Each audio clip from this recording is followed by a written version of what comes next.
Xin chào các bạn và chào mừng các bạn đến với The Ruby Nguyễn Podcast.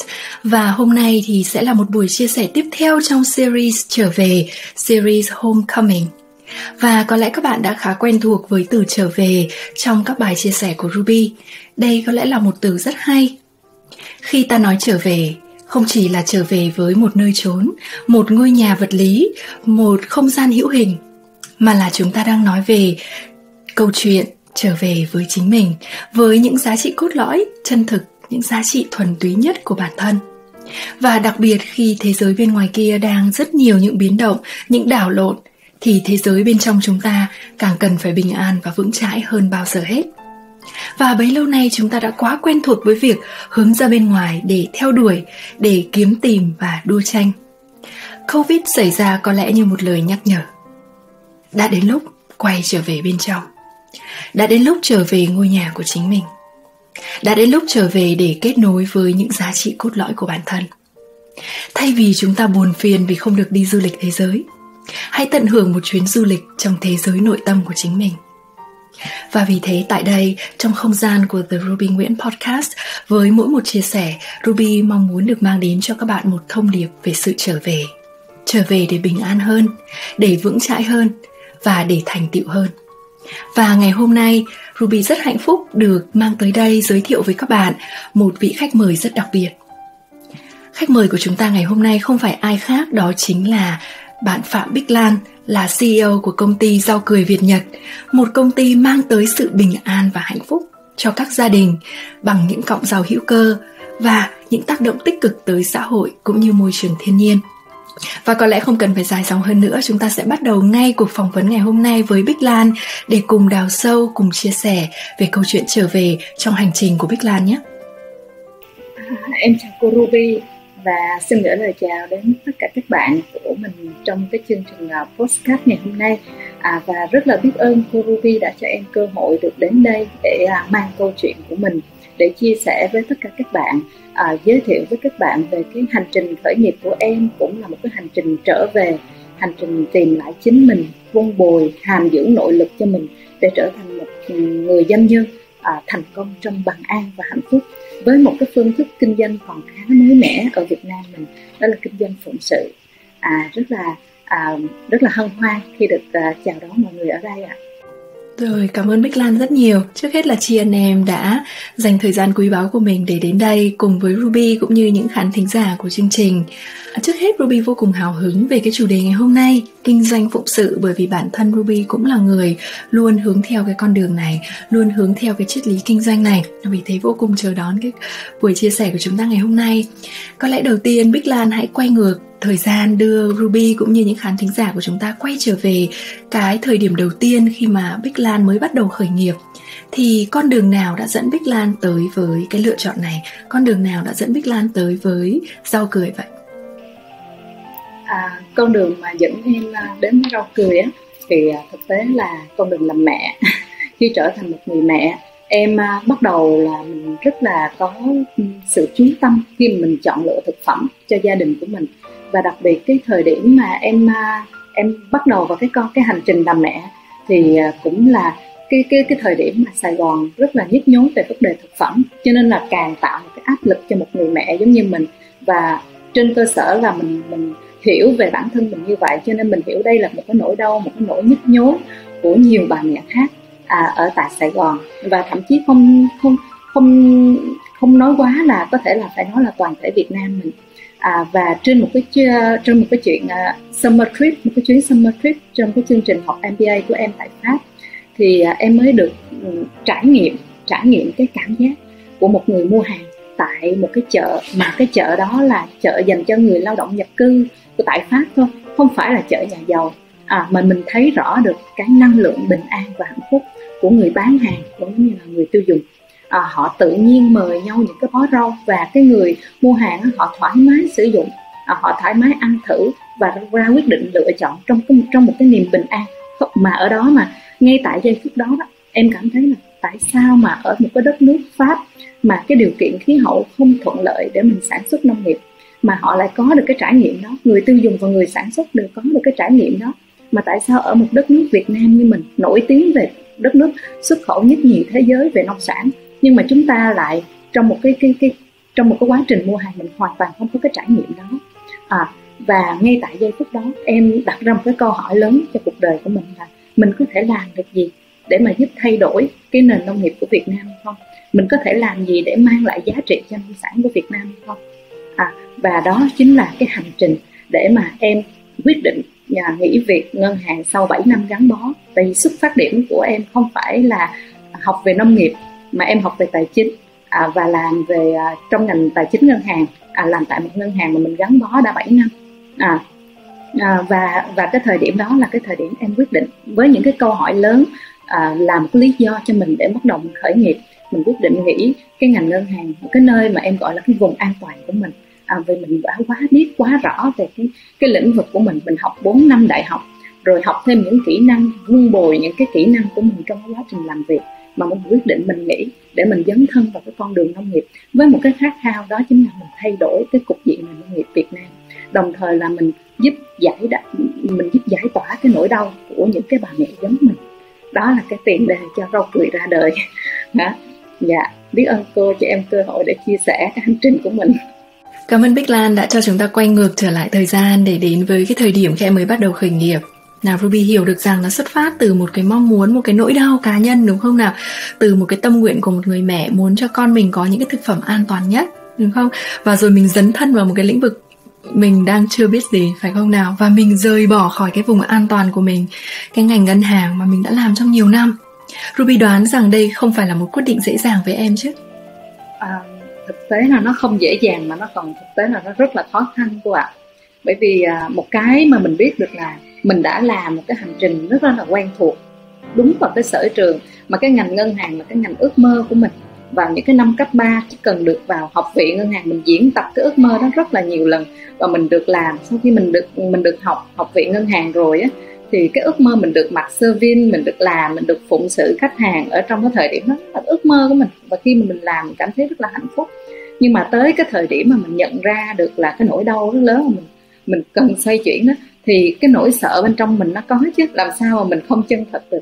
Tại sợ vì sao? Bởi vì mình làm cái kia quen thuộc quá, còn cái này đến nỗi cầm cái cây cuốc mình còn không biết, tự nhiên để trồng rau như thế nào, hoàn toàn không biết. Tại em lớn lên ở Sài Gòn, cũng không phải là vùng nông thôn để mà có những cái sự kết nối, những sự trăn trở cho ngành nông nghiệp nữa, mà mình hoàn toàn là một người dân thành thị, cho nên là nội mà trong đó là cái nỗi sợ. Mình hoàn toàn một cái vùng mà mình không có biết gì hết. Đó là cái nỗi sợ cho chính mình trước, rồi bên cạnh là những cái mà bên ngoài tác động mình, đó là gia đình mình, là đồng nghiệp của mình. Tại vì mình cũng có những cái thành tựu trong ngành nó nhất định rồi, và khi mà mình quyết định mình dừng lại á, thì người ta cũng đặt ra những câu hỏi, người ta cũng không biết là lý do tại sao. Chỉ có mình là mình hiểu rõ thôi. Còn người thân của mình á, vì cái tình thương họ dành cho mình. Bởi vì em cũng có gia đình, cũng có con nhỏ rồi, thì cái việc mà người thân của mình mong muốn mình ổn định là những bậc mà thương người thương mình, ai cũng mong muốn cái điều đó. Và chính đó là những cái rào cản tâm lý cho mình, những cái sự ngăn cản, những cái sự đóng góp nhưng mà theo cái chiều hướng tiêu cực ấy.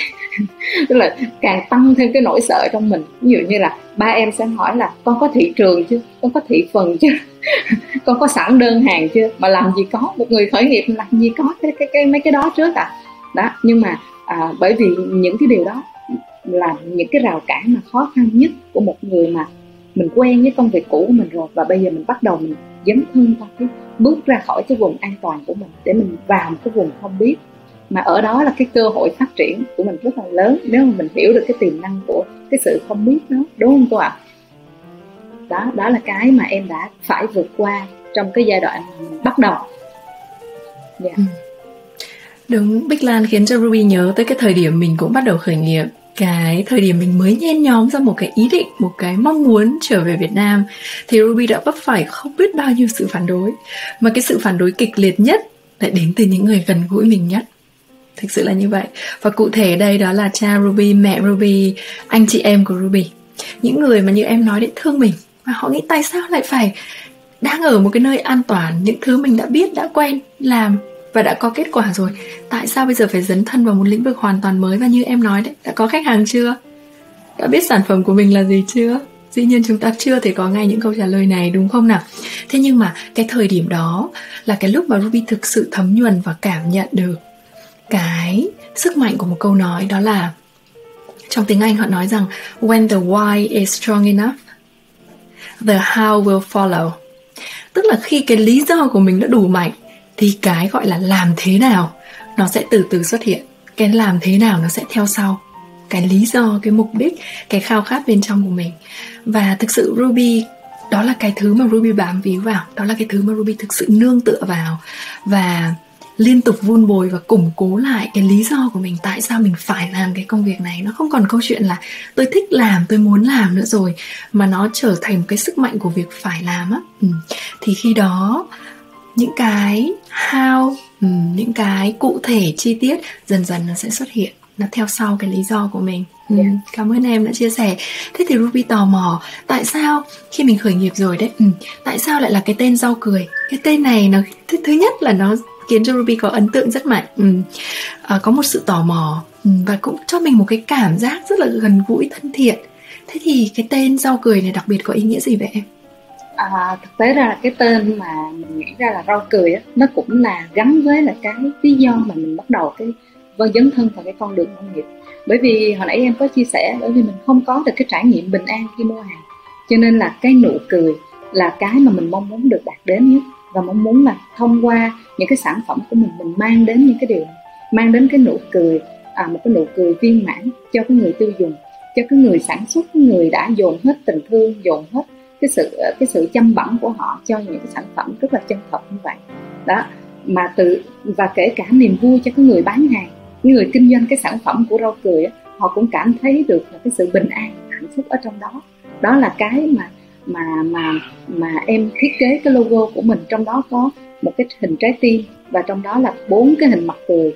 Một mặt cười thứ nhất là đại diện cho người tiêu dùng, mặt cười thứ hai á, là đại diện cho người sản xuất, mặt cười thứ ba là đại diện cho cái người phân phối cái sản phẩm đó cho em, và mặt cười thứ tư màu đỏ là điểm nhấn của cái hình tròn trái tim đó, chính là mặt cười, nụ cười của mẹ thiên nhiên. Bởi vì mẹ sẽ rất là hạnh phúc khi mà chúng ta trở về với một cái phương pháp sản xuất mà hàm dưỡng bằng cái sự tri ân, bằng cái lòng biết ơn dành cho tự nhiên. Đó là cái mặt cười của mẹ thiên nhiên, gói gọn trong một cái trái tim yêu thương. Tình thương sẽ quyết định tất cả. Cái đó là ngay từ đầu là mình muốn đặt cái tên của thương hiệu của mình, Rau Cười, là như vậy đó các bạn. Hay quá, một ý nghĩa rất đẹp. Ở đây Ruby cảm nhận được rằng với một cái triết lý như vậy, với một cái thông điệp như vậy, thì kinh doanh với chúng ta không còn đơn thuần là việc làm thế nào để tối đa hóa được lợi nhuận, đúng không ạ? Làm thế nào để có được cái doanh thu nhiều nhất có thể, đúng không ạ? Cắt giảm tất cả những cái biên độ giá thành đi để làm dày thêm cái biên độ lợi nhuận cho chúng ta. Mà trọng tâm của ta lúc này đó là làm thế nào để có thể mang lại cái sự bình an, mang lại cái nụ cười, mang lại cái sự hạnh phúc, cái niềm vui cho tất cả những con người nào mà sản phẩm của chúng ta có cơ hội được chạm tới, đúng không em? Cho dù đó là người sản xuất, người bán hàng, người tiêu dùng, hay là mẹ thiên nhiên của chúng ta. Thực sự đây là một cái triết lý kinh doanh vô cùng đẹp, và nó cũng là cái con đường mà Ruby cũng như Học viện I&I của mình đang hướng tới. Do đó có một cái sự đồng điệu rất lớn ở đây. Muốn được cùng em trao đổi sâu thêm một chút về chủ đề này được không Lan? Dạ được luôn, em rất là sẵn sàng. Thế thì với Bích Lan, nó có thể chia sẻ cho Ruby cũng như các bạn đang theo dõi chương trình ở đây, kinh doanh phụng sự thực sự là gì? Dưới góc nhìn của em. Để thật sự hiểu kinh doanh phụng sự là gì á, em muốn kể cái câu chuyện của mình, cái hành trình của mình thật sự khi mình bước vào cái con đường kinh doanh phụng sự. Ở những cái thời điểm đầu á, khi mà mình bắt đầu mình thành lập Rau Cười á, nó chưa hẳn là phụng sự đâu, nó chưa hẳn 100% phụng sự, nó vẫn rất là trên bề nổi. Khi mà mình nói những cái giá trị tác động xã hội là nụ cười, nhưng mà mình chỉ cố làm nó như vậy thôi. Nhưng mà đến một cái thời điểm mà sau khi Rau Cười được tròn 1 năm thì mình đã đạt được 80% thị phần rau hữu cơ tại tất cả các siêu thị lớn của Sài Gòn. Mình có những cái thành công về con số, doanh số, lợi nhuận, thị phần là em đạt được hết rồi. Nhưng mà bên trong mình nó có một cái cảm giác chông chênh, nó có một cái cảm giác trống rỗng. Mà thay vì tất cả những người khác, những người ngoài xã hội kia, họ nhìn cái đó là thước đo của thành công, là thước đo của hạnh phúc.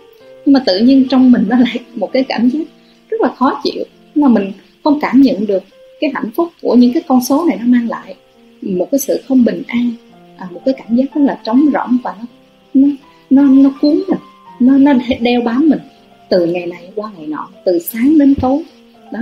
Và em thật sự thời điểm đó mình rất là đau khổ, mình rất là buồn đó. Mình cũng không biết cái gì đang xảy ra, mình không tìm thấy được cái động lực sống và động lực làm việc. Và may mắn cho em là khi mà em tham gia vào một cái dự án để vun bồi năng lực của những cái doanh nghiệp mà có tác động xã hội, là một cái dự án là EFD của tổ chức là Oxfam Hà Lan. Và khi mà mình được tham gia vào dự án, mình được mời cái người thầy, người vị coach của mình về cái phần nông trường của mình, cái nơi mà em gọi là làng rau cừ buôn hạnh phúc. Một cái buôn hạnh phúc, có thể ở đây mọi người có thể hiểu là buôn bán và một buôn làng đó, nhưng mà theo ý nghĩa của em là buôn làng, bởi vì nơi đó có 8 sơ với hơn 100 em nhỏ. Sơ là người sản xuất rau cho em, và dùng những cái đồng tiền để nuôi dưỡng các em, cho các em đi học, và quan trọng là một cái quá trình giúp cho các em phát triển. Phát triển không chỉ về mặt thể chất mà kể về mặt tâm hồn đó. Thì khi mà em đưa cái vị coach đó lên, thì trong cái bữa ăn, sau khi bữa ăn đó thì sơ tri ân cái vị khách bằng một cái buổi diễn văn nghệ cho chính các em ở trong làng biểu diễn. Một cái buổi mà không có sân khấu, không có ánh đèn hào nhoáng như mọi người đang tưởng tượng, mà chỉ là đơn sơ, bình thường trong một cái nhà, không gian ấm cúng của một cái nhà sàn đó. Và chính các em thổi lên những cái khúc sáo bằng những khúc sáo đó được tạo ra từ bàn tay của các em, từ những cái khúc tre ở trong làng đó, và các em đục khoét lỗ đó, và những cái đàn đá do chính các em đi lượm đá ở trên suối về và mài ra, và tạo thành những cái âm thanh mà nó rất là tuyệt vời khi nó hòa quyện vào không gian của núi rừng. Và đặc biệt là một cái giọng hát nữ của một em bé gái. Lúc đó em đó được lớp 8. Em cất cái giọng hát lên mà tràn đầy cái tình yêu thương và lòng biết ơn đối với dành cho Sơ, một cái bài hát về mẹ. Và chính cái giọng hát này nó đi vào trong tâm của em. Lúc đó em cảm giác một cái sự hạnh phúc, và nước mắt của mình nó rơi. Mà mình hiểu rõ, ngay tại thời điểm đó mình hiểu rõ hạnh phúc là đây. Hạnh phúc không phải là nằm ở cái con số đứng nhất thị phần Sài Gòn, hay là cái giá trị lợi nhuận mà công ty mình thu về. Hạnh phúc nó nằm ở chỗ là cái giá trị công việc mình mang lại nó lớn hơn nhiều cái đó nhiều. Nó lớn hơn những con số đó rất là nhiều. Những cái tâm hồn mà của các em lúc mà các em bước vào làng rau cười á, thì các em đều là những cái tổn thương sâu sắc về tâm lý. Em thì mất cha, em thì mất mẹ, có em thì bơ vơ hoặc hoàn cảnh quá xa xôi phải vào làng để mà học, để mà thay đổi cái tư duy của mình về phát triển lại ngôi làng của mình. Đấy, nhưng mà đâu đó là một cái nỗi nhớ nhà, nỗi nhớ quê hương đó. Cho nên đó là các em nó tổn thương nhiều lắm. Nhưng mà bây giờ mình nhìn thấy cái sự vững chãi trong giọng nói, cái sự tự tin khi biểu diễn, và cái sự thoát xác, sự giải thoát, một cái sự mà mình nhìn thấy nó là mình thấy không. Mà quan trọng là cái lòng biết ơn và cái tình yêu thương mà các em dành cho Sơ á, mình thấy là những tổn thương nó hoàn toàn không còn nữa đó. Bởi lúc đó mình thấy hạnh phúc vô cùng. Là cái công việc mình nó ý nghĩa hơi nhiều, không phải là chỉ là cái việc mình nuôi dưỡng các em như là trước giờ mình đi quảng bá với mọi người là mình nuôi dưỡng các em, nhưng mà mình thấy rõ nó sâu hơn ở cái tầng nhận thức, chứ không phải là chỉ ở tầng thân thể là các em được nuôi lớn và đi học, mà các em được thay đổi về nhận thức. Những cái nụ cười của các em sau mỗi giờ học đó, các em có cái giờ được thực tập trên nông trường, các em được gieo hạt, các em được tưới nước mà nó vô tư, nó cười tươi ơi là tươi đó. Cái nụ cười này nè, cái nụ cười này mới mang lại cái bình an đích thực trong em. Và mình thấy các em của mình nó lớn lên như vậy, nó hiểu được cái giá trị của tự nhiên, hiểu được cái giá trị của sức lao động, hiểu được tình yêu thương và lòng biết ơn. Đó chính là cái niềm mà lúc đó là em nhận thấy là cái niềm hạnh phúc lớn nhất của em trong cái công việc này đó.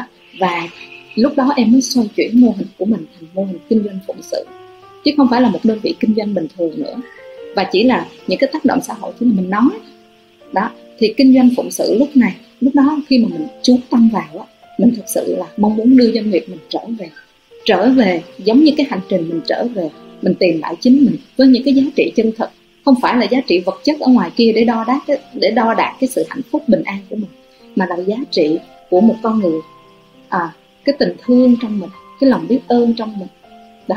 Thì đưa doanh nghiệp rau cười trở về là một cái doanh nghiệp phụng sự. Đó là hành trình trở về của rau cười. với cái việc là em gắn tác động xã hội vào trong mô hình kinh doanh của mình.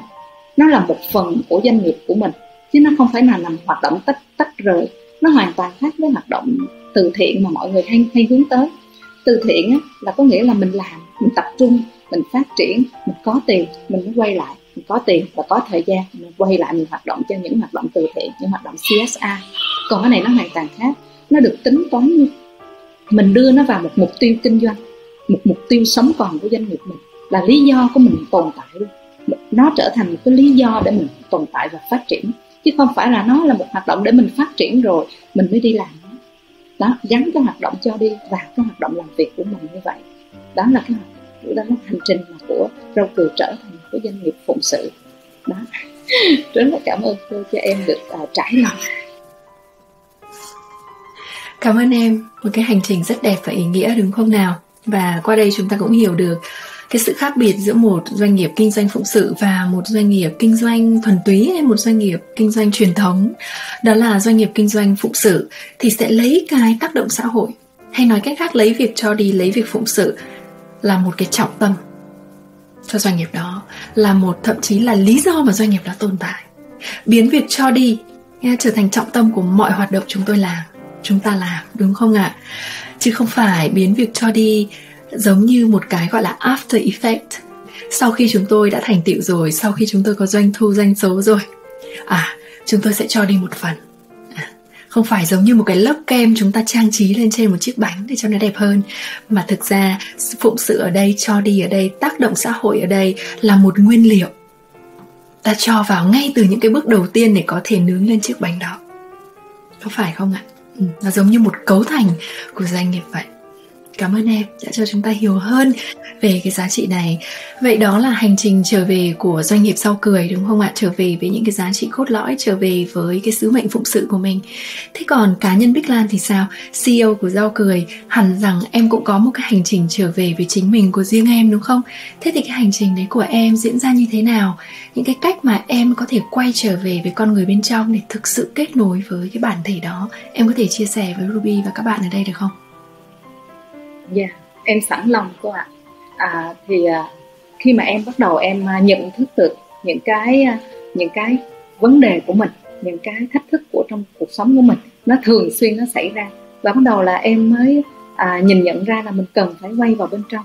Tức là thông thường khi mà những cái vấn đề xảy ra đến với mình, đến với doanh nghiệp mình hay là đến với đời sống của mình, thường là mình hay nghĩ ra bên ngoài, những cái đối tượng bên ngoài, những cái mà mình gọi là tác nhân đem vấn đề đến cho mình. Nhưng mà khi mà em tỉnh thức, em nhận biết là mọi thứ đến ở bên trong mình, thì lúc đó là em bắt đầu cái hành trình quay về của bản thân mình. Hành trình quay về này em sẽ bắt đầu, lúc mà em biết đến thiền Vipassana thì em bỏ ra những cái ngày để mình đi thiền, một cái khóa tu thiền. Trong đó, trong cái hành trình đó được sư phụ dẫn thiền, hướng dẫn cho mình bằng cái việc mình kết nối với hơi thở và những cái cảm thọ ở trên cái cơ thể của mình. Cái mà mình thường xuyên mình bỏ quên. Cái cuộc sống hiện đại bây giờ nó có quá nhiều thứ để mình bị chi phối mình. Nào là mình làm công việc, rồi phụ nữ thì phải có gia đình, vun bồi cho gia đình của mình, rồi những cái bên ngoài đó nó thường xuyên nó tác động làm cho mình quên mất là mình thở mà đang quên thở. Có những cảm giác trên thân của mình cũng quên để ý luôn. Thì trong 10 ngày thực tập thiền thì bằng chính trên cái trải nghiệm cơ thể của mình mới bắt đầu mình sâu chuỗi lại, kết thúc lại, mình bắt đầu mình ngồi mình chiêm nghiệm từ những cái trải nghiệm trên cơ thể để kết nối với những cái sự kiện, những cái mốc của cuộc đời của mình, và mình nhìn thấy được cái hành trình đó. Và trên cái việc mà dựa trên cái nền tảng mình thấu hiểu bản thân của mình nhìn ra mình cũng thấy mình cũng là một người từng có rất là nhiều lỗi lầm, và mình phải nhận biết trước đã. Cái khả năng trước hết mà em học được ở khóa thiền đó, mình phát triển được cái khả năng nhận biết. Trước giờ mình làm đôi khi mình phản ứng không, chứ mình không bao giờ mình ngồi mình đóng vai trò mình quan sát để mình nhận biết rồi mình đúc kết, mình chiêm nghiệm cả. Thì cái hành trình mà em đến với thiền Vipassana là để giúp em vun bồi cái khả năng mình nhận biết. Sau đó mình chấp nhận, mình nhận biết mình cũng là một cái thực thể của một cái quá trình tồn tại như thế này, cũng có những cái lỗi lầm như thế này, cũng hướng ngoại ra như thế này. Nhưng mà bắt đầu mình chấp nhận trước đã. Mình chấp nhận, mình cảm thông cho chính mình thương mình. Rồi sau đó mình bắt đầu một cái nỗ lực, một cái sự kiên trì nhẫn nại. Mình thấy có con đường rồi, mình quyết định mình đi, để mình thay đổi bản thân mình trên một cái quá trình quan sát liên tục chính mình, quan sát về nội tâm, về suy nghĩ, về hành động của mình để mình chỉnh. Đó, trước hết là mình thấy nó là một hành trình khó khăn, bởi vì trước giờ mình làm, mình phản ứng, mình đâu có bao giờ mình để ý đến hành động, thói quen, suy nghĩ của mình đâu. Nhưng mà khi mình bắt đầu mình thật sự mình trở về, bắt đầu mình muốn tìm lại những cái giá trị chân thực nhất của mình, những giá trị mà những đứa con nít mới vừa sinh ra nó đã có, nó như những thiên thần vậy đó. Mà trong cái quá trình tồn tại, em đắp hết cái mặt nạ này đến mặt nạ khác. Khi mình phản ứng lại với lại thế giới bên ngoài của mình bắt đầu mình làm cho mình không còn giữ được cái trạng thái nguyên bản của một đứa trẻ nữa. Đó, thì bắt đầu mình gỡ dần ra những cái nút thắt của nội tâm, mình gỡ dần ra những cái mà làm nặng nề trên cái khuôn mặt của mình. Đó, trên cái sự chân thật, nó che đi cái sự chân thật của mình, như là che đi cái viên ngọc của bên trong mình. Cô hay ví á. Cho nên là khi mà nghe đến những cái chương trình của cô là em rất là thấu hiểu, bởi vì mình trên cái hành trình đó mình đã thấy được chính mình rồi. Đó, và đó là cái hành trình mà em bắt đầu cái con đường trở về của mình. Và trong cái quá trình mình thực hành á, mình học rồi mình thực hành, mình đưa nó ứng dụng vào cái đời sống của mình, thì mình mới thấy đó là một cái hành trình khó khăn mà liên tục mình nhận được những cái thách thức mà vũ trụ gửi đến cho mình để test thử coi mình học được tới đâu. Đó, cho nên là khi mà mình gặp bất kỳ cái thách thức nào, thay vì hướng ra bên ngoài, lúc nào em cũng quay vào bên trong để coi cái thông điệp mà thông qua cái thách thức này để mình vun bồi cái gì đây, mình cần phải học thêm, cần phải vun bồi thêm cái gì đây để vượt qua cái thách thức này. Đó, kể cả về sức khỏe của mình, có một cái năm em biến cố về sức khỏe, suy thận. Đó, thì một cái năm để mình chiêm nghiệm lại, để coi cái người bạn này nè. Đó, lúc ban đầu cũng là một cái biến cố, mình đang rất là sợ chết, một cái nỗi sợ rất là bình thường. Sau đó là mình cảm thấy là rất là bực bội, tại vì mình không làm được cái gì hết trơn á. Suy thận nó rất là đau đớn, mình đau đẻ bao nhiêu thì cái cơn đau thận nó đau gấp 10 lần như vậy. Không làm được, ôm con cũng không làm được, không có thể hiện tình yêu thương của mình được. Đó, cho nên đó, mình lại càng có một cái sự thấu hiểu. Khi mình quay vào mình đón nhận cái căn bệnh này, nó giúp cho mình nhắc nhở mình, nó một người bạn đến với mình để mà nhắc nhở mình cái người mình cần quan tâm đầu tiên, cần thương đầu tiên là chính mình. Đó, mỗi cái bài học cuộc sống, mỗi cái thách thức đến trong cuộc đời của em, khi mà em bắt đầu mà tâm thế em bình an rồi, nhận biết rồi, bắt đầu đón nhận nó, cái cảm thấy mình bình an hơn, cái tự nhiên cái bệnh tình nó cũng hết. Và trong một cái gọi mà người ta gọi là nỗi đau hay là biến cố gì đó, mình cũng vượt qua nó dễ dàng hơn. Cho nên cái mà giúp em quay trở về là chính mình đó, là cái con đường thiền Vipassana. Và hơn nữa là một cái niềm tin. Con đường thì có rồi, nhưng mà cái niềm tin của mình, niềm tin vào cái phương pháp thực hành, và thực hành nó, ứng dụng nó bằng một cái sự kiên trì, nhẫn nại. Đó, thì cho nên là ngày hôm nay có mình ngày hôm nay và đạt được cái sự bình an hơn, vững chãi hơn. Cảm ơn em đã chia sẻ một cái phương pháp mà đã giúp ích cho em trong cái hành trình trở về của mình, đó là thiền Vipassana, đúng không nào? Và có một điểm trong cái phần chia sẻ của Bích Lan ấy, mà Ruby cảm thấy rất chạm và rất đồng điệu. Đó là em nói rằng ngay cả khi mình đã thực hành thiền, ngay cả khi mình đã trên con đường này một thời gian rồi, vẫn có những khoảnh khắc, vẫn có những ngày mà cuộc sống mang đến cho chúng ta những cái thách thức mà ta vẫn cảm thấy mình chao đảo, đúng không nào? Và có lẽ điều đó để nói lên với chúng ta rằng trở về, bản thân việc trở về đó đã là một hành trình, và Ruby tin rằng nó không bao giờ có điểm kết. Sẽ khó có một thời điểm nào mà một ai đó có thể nói một cách tự tin rằng tôi đã trở về trọn vẹn, tôi không cần phải rèn luyện, tôi không cần phải thực hành thêm nữa, tôi đã về rồi, không còn cái gì để cho tôi học hay phát triển mình hơn lên nữa, đúng không nào ạ? Thế cho nên là Ruby nghĩ rằng chừng nào chúng ta còn sống, chừng nào chúng ta còn thở, chừng đó chúng ta còn có một ngày, một cơ hội để tiếp tục trở về sâu hơn với chính mình, đúng không ạ? Trở về để kết nối một cách bền chặt hơn với một cái bản thể thân gần nhất với cuộc đời của chúng ta, đó là chính mình, đúng không em? Rất cảm ơn cái phần chia sẻ của Bích Lan.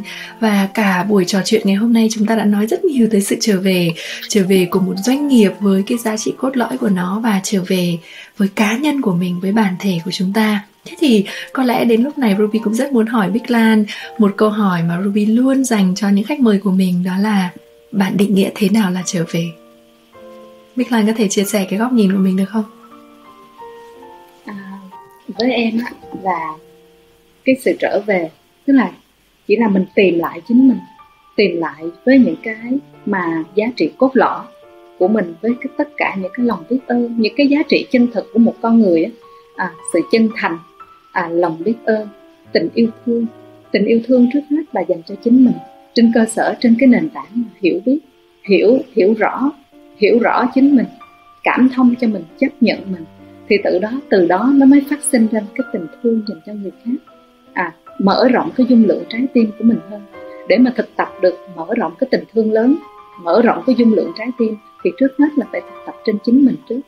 Đó là cái hành trình mà trở về với những cái mà nó đơn sơ, mà nó mộc mạc, mà nó chân thành, nó chân chất của một con người. Đó chính là đơn giản thôi, là tình yêu thương, lòng biết ơn và sự biết đủ nữa. Mình phải biết đủ. Em từng nghe sư phụ em nói một câu là bằng lòng hơn bằng cấp.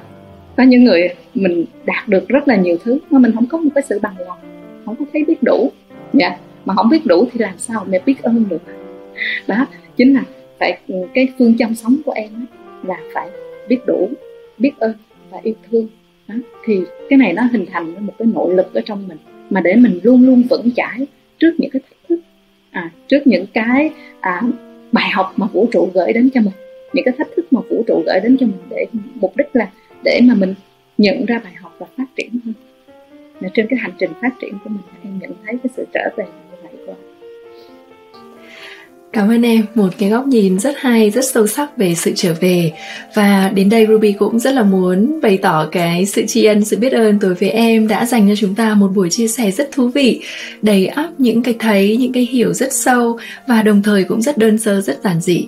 Một lần nữa xin được biết ơn Bích Lan đã có mặt tại đây, đã mang câu chuyện của em, trải nghiệm của em cũng như những năng lượng rất thiện lành của em tới đây để lan tỏa cho rất nhiều những khán thính giả của chương trình này. Xin được biết ơn em.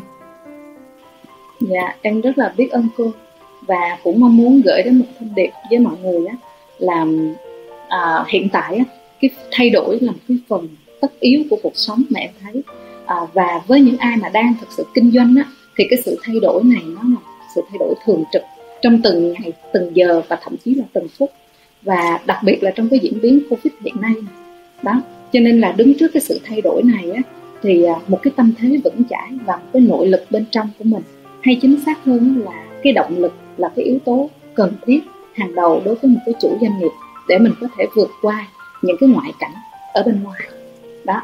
Cho nên là cái việc mà thay vào mình tập trung vào những cái yếu tố tài chính, thì một cái hình thức kinh doanh mà không đặt nặng cái yếu tố tài chính mà tập trung vào các tác động tích cực cho xã hội, các giá trị cho đi thì chính là cái mà cái tình thương, thể hiện cái tình thương lớn của mình dành cho xã hội thì đó nó sẽ vun bồi cho mình cái sức mạnh nội lực rất lớn để mà giúp cho mình vững chãi hơn đối mặt với tất cả các thách thức trên cái hành trình kinh doanh, mà đạt đến cái sự bình an và hạnh phúc của mình. Đó là những cái mà cái thấy của em trên cái hành trình của mình để đạt được cái sự bình an và hạnh phúc trong kinh doanh như hiện tại. Cảm ơn em vì một thông điệp. Cảm ơn em vì một thông điệp rất đúng lúc, rất đẹp cho những doanh nhân của chúng ta ngoài kia trong cái bối cảnh đầy thách thức của Covid này, nhưng đồng thời cũng đầy ắp những cơ hội để tạo ra những sự khác biệt cho cộng đồng của chúng ta, cho xã hội của chúng ta, và có lẽ rộng lớn hơn đó là cho loài người của chúng ta, phải không nào? Xin được biết ơn sự có mặt của Bích Lan trong buổi trò chuyện ngày hôm nay, và hơn thế nữa, biết ơn sự có mặt của em trong cuộc đời này, và xin được tri ân những cái tác động tích cực, những tác động rất đẹp, rất cần mà em đang tạo ra cho cộng đồng của chúng ta. Một lần nữa cảm ơn em. Cảm ơn cô ạ. Xin được tri ân các bạn đã có mặt tại đây để tham gia buổi chia sẻ của Ruby và Bích Lan. Còn bây giờ chúng ta hãy cùng trở về với một ngày thật bình yên, thật đẹp đẽ và thật đáng sống của chúng ta nhé. Và ngay trong phần bình luận, Ruby muốn các bạn hãy chia sẻ ngày hôm nay hoặc ngay trong giây phút này một điều bạn có thể làm và sẽ làm để biến ngày hôm nay trở nên thực sự đáng nhớ là gì. Hãy chia sẻ nhé. Và một điều nữa, xin hãy đừng quên rằng thế giới này rất cần bạn và những giá trị chỉ bạn mới có thể tạo ra. Nếu như bạn đã sẵn sàng để online hóa công việc của mình, nâng business của bạn lên một tầng cao mới và trở thành một nhân hiệu đầy sức ảnh hưởng, thì hãy điền thông tin của bạn vào đường link đăng ký hoặc dưới video để có mặt tại khóa học không thể bỏ lỡ này. Hẹn gặp các bạn tại workshop Nghề truyền cảm hứng.